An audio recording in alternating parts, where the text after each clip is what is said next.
It's inside these data centers that the machines that train artificial intelligence models actually work. And so without big data centers, you can't train your AI algorithms to get better and better.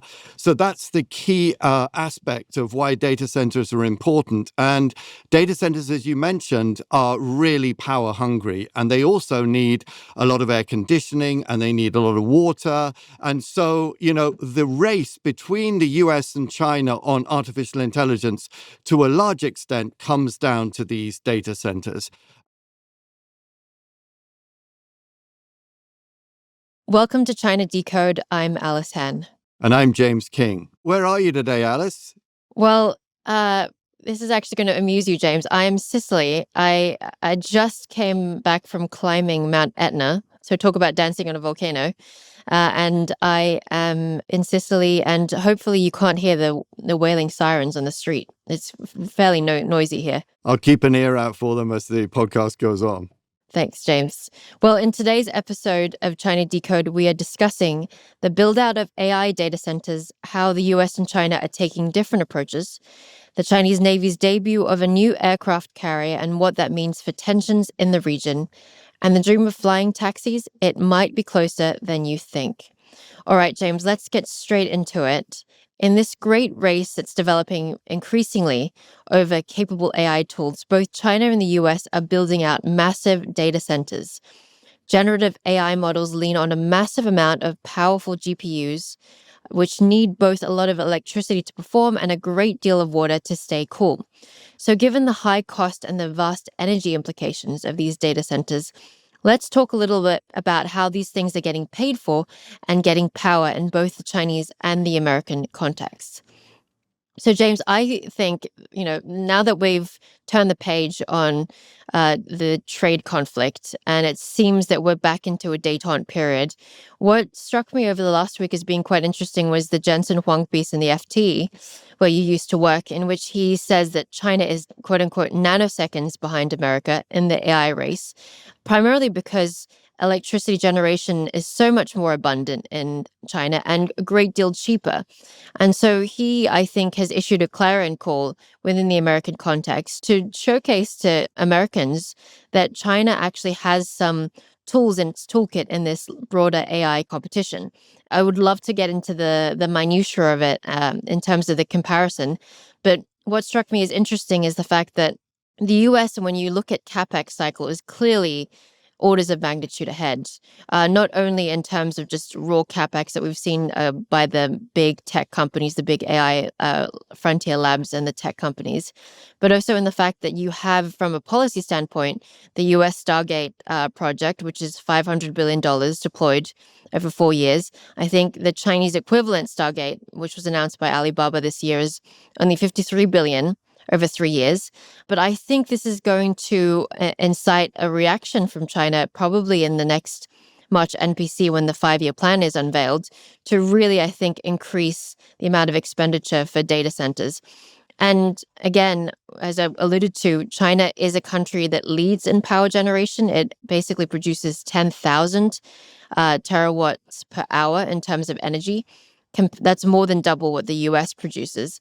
But certainly it has, as we've talked about in previous podcast episodes, a semiconductor disadvantage in the sense that it doesn't have access to the energy efficient, cutting edge, leading edge semiconductors that are produced, for instance, by NVIDIA.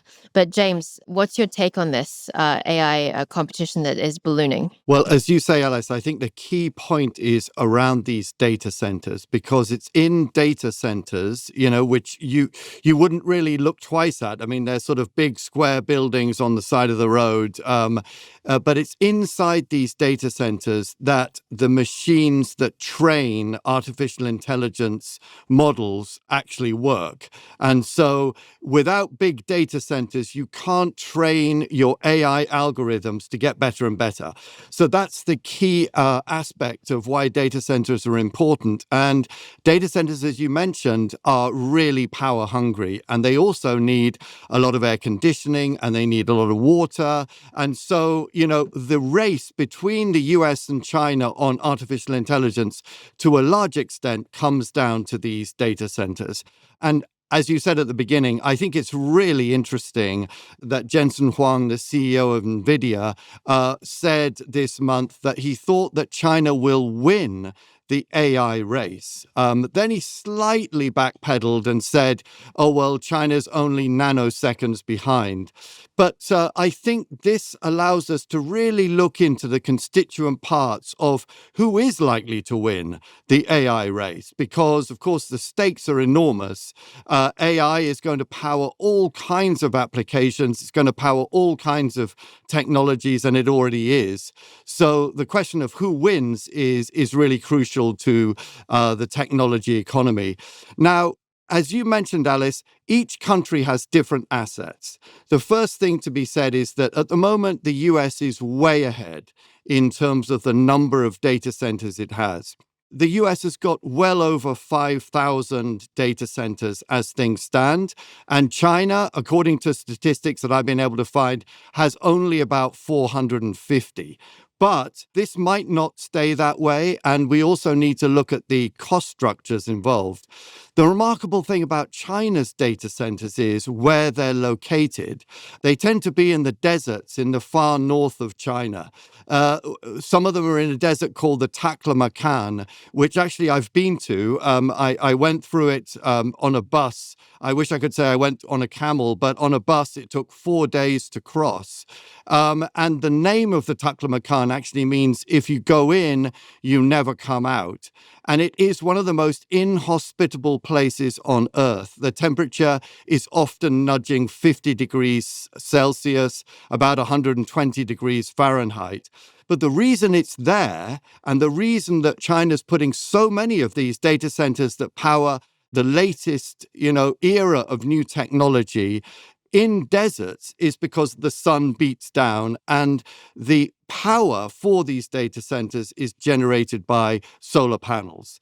And the power that China is generating through these solar panels is actually the cheapest power anywhere in the world. It costs about 2 cents, 2 US cents per kilowatt hour. Just to give you an example, that is about 1/5 of the cheapest cost of electricity generated in the UK through coal.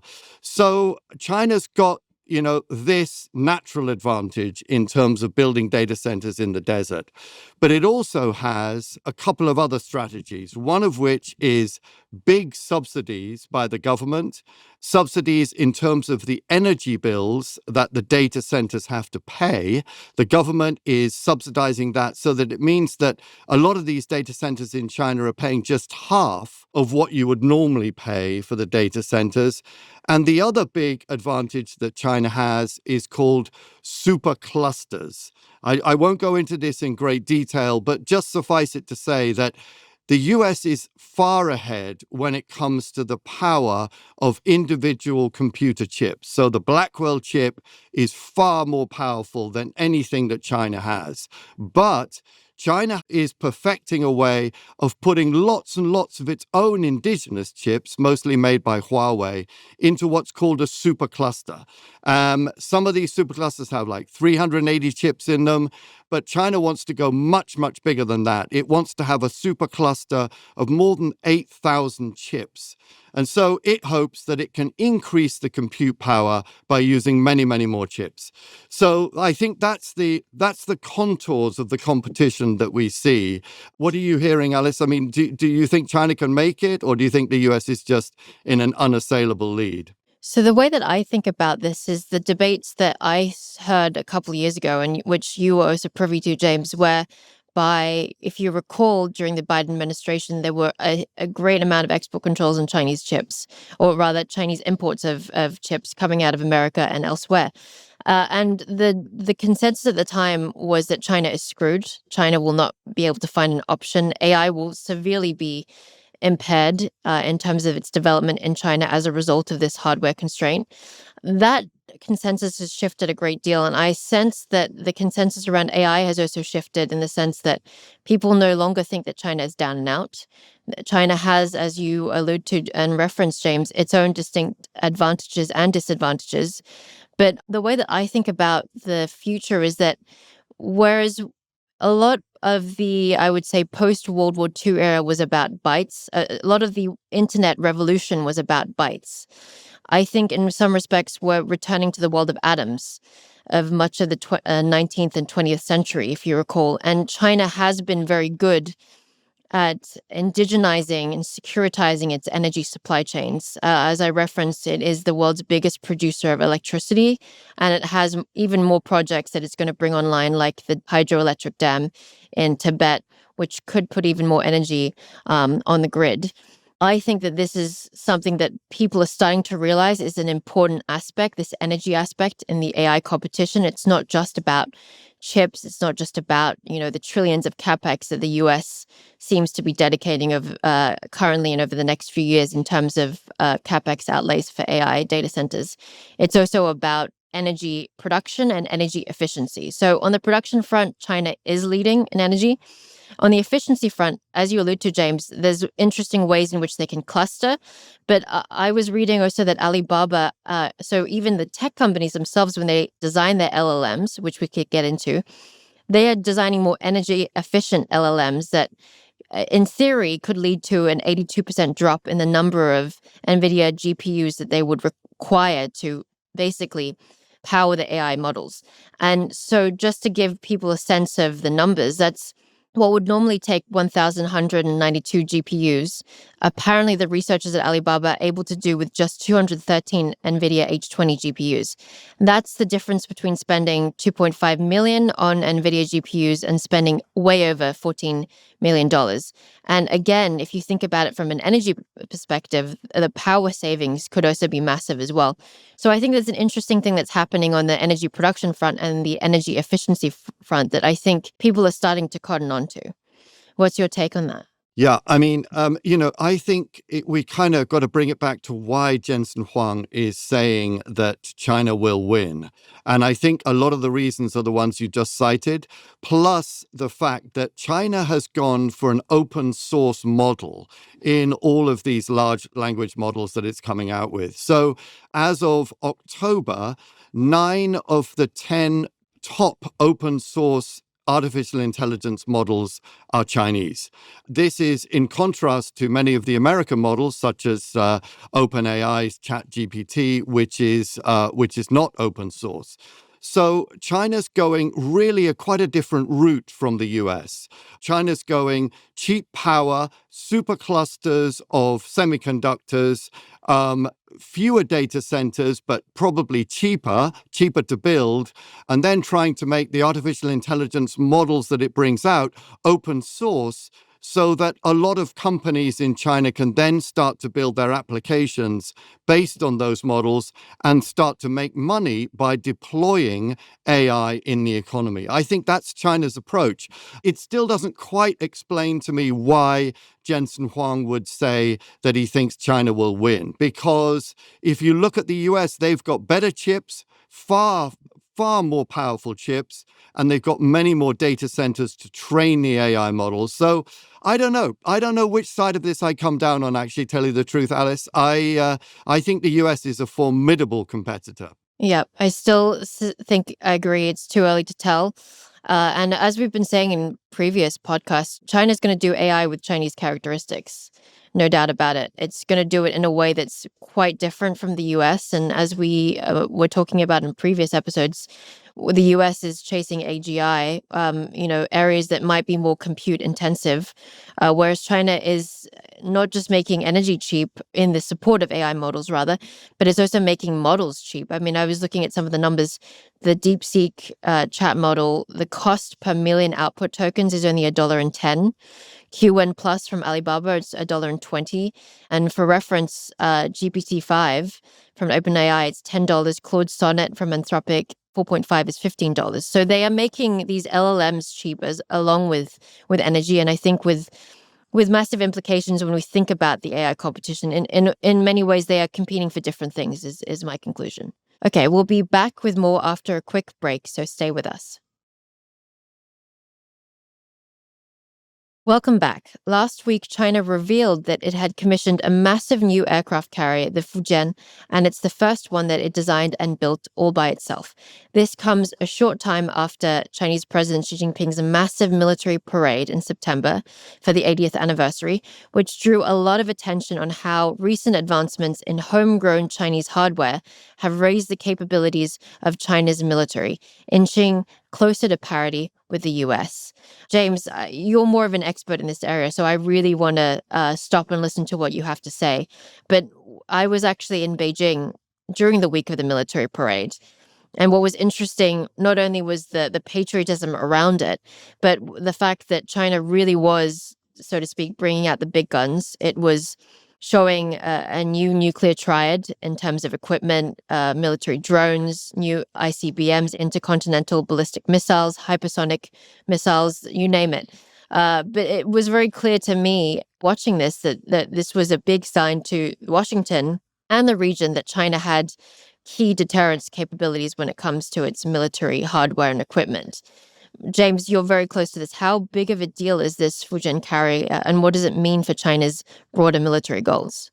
I think it's a big deal because it helps us to kind of understand the military balance between the US and China. There's no question that China is catching up the US. This is part of a bigger topic of the geopolitics between the two superpowers, and it particularly relates to potential theaters of warfare. I use the word potential underlined and stressed because I'm not predicting any kind of a conflagration between the US and China, but let's say around Taiwan, also the South China Sea, and there are other areas where the US and China kind of contest each other already in a geopolitical sense. So the emergence of China's third aircraft carrier, which, as you mentioned, was designed and built entirely by China, that is important. The big picture for China is that China wants to build what it calls a modernized military force by 2035. So that's 10 years from now. And it wants to build what it calls a world-class military force by 2050. And what people understand by the words world-class means that by that time, it hopes to be able to take on the US if it needs to.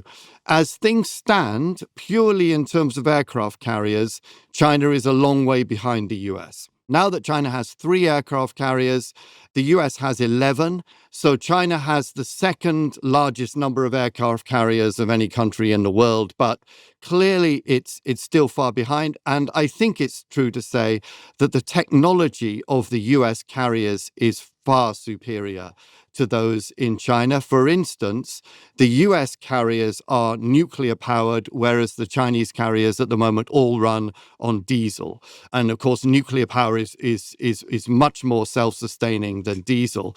However, when we look at other aspects of the military balance, China is already a formidable competitor. The Chinese Navy is now far larger than that of the US. They're projected to have about 50% more ships than the US by 2030. So already, I think we can't sort of underestimate what China can do in terms of military projection. Just coming back to this aircraft carrier itself, I mean, it's absolutely enormous. It's more than 300 meters long. I mean, the scale of these things is just incredible. That means it can carry about 60 aircraft, and it cost well over $6 billion to make. So, it's a pretty amazing thing, I must say. What did you think when you saw pictures of this carrier, Alice? Well, firstly, I mean, they definitely were putting their best foot forward. Everything that came out on the parade on TV that I saw and subsequently in the images was extremely, extremely impressive. But at the end of the day, these images are Potemkin villages in a way. They're not battle tested and battle ready. And that, I think, has been the enduring concern about the PLA's capabilities. It's one thing to have cutting edge equipment and to, narrow parity with the US, but it's another thing to have the battle experience that, say, Russia is having in Ukraine. And I think that, again, going back to previous discussions we've had, one of the big concerns for Xi Jinping, especially after the Russia-Ukraine conflict emerged, is whether or not the PLA has the ability and battle readiness to take a stance on Taiwan, to either launch an amphibious assault or salami slice it through a quarantine and blockade. And I'm not so sure, and people have different views on whether or not these military equipment are designed to deter the US from aggression in the Asia Pacific or to help launch Xi Jinping's ambitions when it comes to a reunification, what he would call a reunification of China, basically taking Taiwan into the fold. When I think about this, I think a lot about both capabilities and intentions. And it's not clear to me, especially after the military purges that we saw at the fourth plenum, whether or not Xi Jinping feels that he is ready for prime time when it comes to using these carriers for a Taiwan showdown. But what's your take on this? Yeah, I mean, this is the whole question of Taiwan and whether or not China would make a move to try to retake Taiwan is one of those things that China experts spend a long time thinking about and talking about, and everybody has their own opinion. There really is no evidence. That's why you find such a diversity of opinion among people of our trade, Alice. But my own take on this is that China wants to build up a military that is so forbiddingly huge that the US would think twice, or think more than twice, about ever taking China on in any kind of a military theater.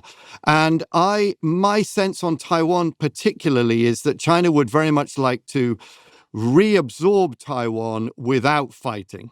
It knows that if it was to launch a military adventure against Taiwan, there would be catastrophic consequences for the global economy, and that would include China. So I think its aim is probably to build up its military force by showing off new hardware, such as this huge new aircraft carrier, such as the military parade in Beijing that you mentioned just a minute ago, and then hope that everybody is kind of cowed and overawed, and Taiwan meekly returns to the motherland at some point in the future. That's my sort of summary of what I think China's aiming at. Well, when you were talking, I was thinking of two things. The first is the fact that China, as you mentioned, this aircraft carrier is run on diesel, not nuclear. The US is still at the state of supremacy when it comes to nuclear-powered submarines and operational nuclear warheads. The figure is quite stunning. China has 600 operational nuclear warheads, and you compare to the US with well over 5,000. The US is leading. In fact, I think the second largest stockpile is held by Russia. That gives you a sense of how much China needs to do to catch up. It's projected they'll reach 1,000 warheads, China, by 2030. Its stockpile of ICBMs, the intercontinental ballistic missiles, is roughly on parity with the US's. But there are certain key areas, and I've heard from military experts in the realm of submarine technology, especially where China is quite a great degree behind the US. But the second point I wanted to make, and to quote my boss and mentor, Neil Ferguson, he has this law called Ferguson's Law, in which any country that spends more on debt servicing rather than the military throughout history has been on a downturn trajectory. It loses its superpower status. And the US hit that threshold a few years ago. I think that is quite material when we think about the superpower struggle between China and the US. China is increasing its military spending, massively ramping up its military arsenal at a time when the US is doing it in the opposite direction. That's, I think, quite material when we think about the future of US-China in the region. Oh, that's great. I hadn't heard of Ferguson's Law before. I really like that. I guess the problem with China is, though, that China keeps its military spending deeply secret. I mean, it does come out with figures, Yes. but nobody trusts them. So we don't really know whether China is spending more or less on debt servicing than on its military. But that's a great metric. I really like that. Yeah. It's a fair point. And we'll have to see in the March NPC what they say is because every year in the March NPC and the government work report, as you know, they will issue a statement about how much they want to increase military spending by. But to your point, James, there's so much of this is smoke and mirrors. We don't know what is actually being spent and where it's being spent. And I think Ukraine is a great example of the fact that money isn't everything. You've got to be able to tactically deploy it well and spend it on the right things and use, for instance, drones in an operational manner. Ukrainians have been very lean but very successful. So that's something to keep in mind as well. Well, let's take a quick break, so stay with us. Support for the show comes from Upwork. You're the CEO of your business, you're also the CFO, and the IT department and customer service. It's time to find some support. Upwork Business Plus helps you bring in top quality freelancers fast. It gives you instant access to the top 1% of talent on Upwork in fields such as marketing, design, AI, and more. All ready to jump in and take work off your plate. Upwork Business Plus takes the hassle out of hiring by dropping trusted freelancers right in your lap. Instead of spending weeks sorting through random resumes, Upwork Business Plus sources and vets candidates for skills and reliability. It then sends a curated shortlist of proven expert talent to your inbox in just hours, so you can delegate with confidence. That way, you're never stuck spinning your wheels when you need a skilled pro and your projects don't stall. Right now, when you spend $1,000 on Upwork Business Plus, you'll get $500 in credit. Go to upwork.com/save now and claim the offer before December 31st, 2025. Again, that's upwork.com/SAVE. Scale smarter with top talent and $500 in credit. Terms and conditions apply. Welcome back. When you imagine the future, if you imagine flying around in a car-sized flying vessel, then much of the 21st century must have been very, very disappointing to you, as flying cars, I mean, I watched Back to the Future. I don't know if you have, James, but they have proved still very much elusive. That is until now, perhaps. The company EHang, based in Guangzhou, China, says it has developed a flying air taxi. It is battery-powered and completely autonomous. It flies without a pilot inside. EHang says it plans to deploy these unmanned EVTOLs, that stands for Electric Vertical Takeoff and Landing, between airports and some cities in China within 3 years. And they say that flights will be offered cheap, only 200 to 300 yuan, or about the equivalent of 30 to 40 US dollars. James, is this for real or is it all hype?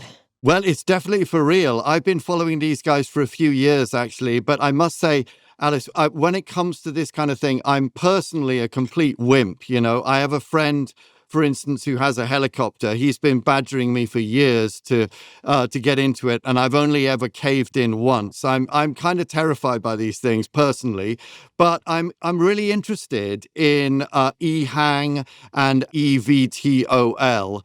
It sort of looks a bit like a doodle bug. You know, it's got a small cabin, enough room for maybe 2 people, and then it's got these drone-like rotor blades that sort of spin round. And the really scary aspect of these EVTOLs is that they're autonomously driven. So there is no pilot. So you're sitting there and you're completely at the mercy of the AI algorithm that takes you from A to B. And I must say, I would find that very scary indeed. I have been in autonomously driven cars. I was in one in Shenzhen last year.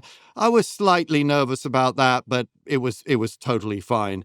Getting into an oversized drone and sitting in it and trusting this thing to take you from A to B without crashing, to me is a totally different kettle of fish. But as you say, this has got a license now from the Chinese authorities, and they reckon that they're going to be working commercially within about 3 years. And given that these types of projections in China are always padded out, they normally happen quicker than is projected. I reckon, you know, we could be seeing these vehicles in use a couple of years from now, maybe in certain areas, you know, not in general use, but in certain areas. And I'm very interested to read that Morgan Stanley, the investment bank, reckons that the market for these vehicles, these EVTOLs, could reach about $1 trillion by 2040 and even 9 trillion by 2050. So obviously, Morgan Stanley is impressed. They reckon that this is going to become a big part of the way we get around. So maybe it will happen. The last thing I'd say is that China's clearly imbibed this. They've clearly decided that this is going to be something that the future revolves around. And they've come up with a name for this type of technology. They call it the low altitude economy. So maybe the low altitude economy is going to be a big deal. Yeah, I when I first saw the image of this, I just thought this looks like a giant version of a drone. And something that I'd imagine Tom Cruise in Mission Impossible to sit into. Hopefully that it doesn't get tapped into by by an enemy agent. But it seems very futuristic, and it points to the fact that I think people in China are so ready for tech adoption. They're, I think, a lot more daring when it comes to these newfangled technologies. My, I guess, concern would be as you go into different airspaces, what are going to be the rules of the road and how are you going to regulate this? I think the government is happy for this to be another way in which Chinese manufacturing capacity can be exported to the rest of the world in the future. But I think the technology is moving, as often is the case, much more quickly than the regulation can keep up or even regulators can conceive of regulating it. So it's not clear to me how Chinese local government or the central government will think about regulating this space when it really becomes viable. But I was reading that one of these taxi vehicles that EHang is rolling out can fly over 100 miles on a single charge. And it's taken a cumulative 40,000 flights in 19 countries to date. So it seems that viable for now, but it's going to be interesting to see how this unveils in China as, adoption becomes more widespread. But I haven't seen anything, I don't know if you have, James, in the US context that's comparable. I don't think they have truly autonomous non-flying cars. Have you heard of this? Yeah, this is what I was just about to say. I spent a bit of time Googling various countries in Europe and the US to see whether or not they've got a licensing process for these EVTOLs, and I couldn't find any. The fact, as you mentioned, that EHang has had flights in 19 different countries to date suggests to me that they're trying to convince the authorities, no doubt in Europe and the US and elsewhere, that this is a viable technology, that these flying vehicles are not just going to drop from the sky. And so maybe they will prevail in certain areas and maybe they'll be licensed in other countries as well. I guess it's all a matter of safety, really. If EHang can prove that these are safe, then, well, why not, Yeah, this is definitely going to change the way that we move around. I wonder what the first use cases will be, if it's people doing this for fun, or if they're actually using it to commute, or if they're using it to send packages. I think it'll be really interesting to see how they quickly commercialize this, and so it's definitely watch this space. But at least I think they should change the name because it's a mouthful, EVTOL, as an acronym. So we're going to have to find a different one. You're definitely right there. Okay, James, it is prediction time. One of my favorite parts of this episode. What's your prediction for the future as you look into your crystal ball? Okay, well, I'm going to stay with the low altitude economy. I'm not talking about these flying taxis. I'm talking now about drones. Because the other thing that's happening in China in the low altitude economy is that the drone delivery market is really taking off, excuse the pun. And it looks like this year, maybe there could be more than 5 million packages delivered by drones in China. That would be up from 2.7 million packages delivered last year. And the important thing about this is that, as I'm sure you're aware, Alice, the key thing about delivering packages is that it's quite costly in what they call the last mile. So, the last stage of the delivery process, where the delivery person has to find your house and then post your package through your letterbox, or if you're not there or you don't have a letterbox, do something else. That's the costly bit of delivery. So having a drone that can literally come to your front door and just drop the package, on your doorstep is going to be a lot cheaper. And that's why we're seeing such a big uptick in the drone delivery market in China. So my prediction is 5 million packages delivered this year in China by drone. Yeah, it sounds like, James, as you talk, we're going to have a lot of drone overcapacity. There's going to be drones everywhere. So, James, my prediction is more left field, and it's centered in France, where the French fraud watchdog has suspended Shein from operating in France. Now, Shein, as many will recall, we discussed in previous episodes, is China's fast fashion retailer platform. And apparently, it seems that on the Shein platform, there were illegal sales of these sex dolls that resembled children. These listings have been taken off of Shein, as Shein has confirmed this. But I think this is symptomatic of a larger issue that is rising between the EU and China, which centers around trade and technology. Whereas in previous episodes, we discussed a great deal of tension between Washington and Beijing. I think what we are starting to see is more storm clouds emerging between Brussels and China. My own sense in talking to people from Europe is that they were very unhappy with the way in which China basically used the rare earths export controls, even though China has since walked that back. And I think that move engendered a great deal of mistrust from the policymakers in Europe. So my sense is that there's going to be more investigations in the next few months on Chinese goods, not just the ones that they've listed, for instance, on Chinese tires. And there may be more, I think, sanctions on Chinese companies in Europe, in addition to what we're seeing with Nexperia, for instance, the Chinese semiconductor company based in the Netherlands. This, I think, is a tide that is ultimately symptomatic of worsening trade relations between Europe and China. A very interesting call. I have a hunch that you're right about that. I think the Europe may well get a bit tougher. All right, that's all for this episode. Thank you so much for listening to China Decode. This is a production of Prof G Media. Make sure to follow us wherever you get your podcasts so you don't miss an episode. Talk to you again next week.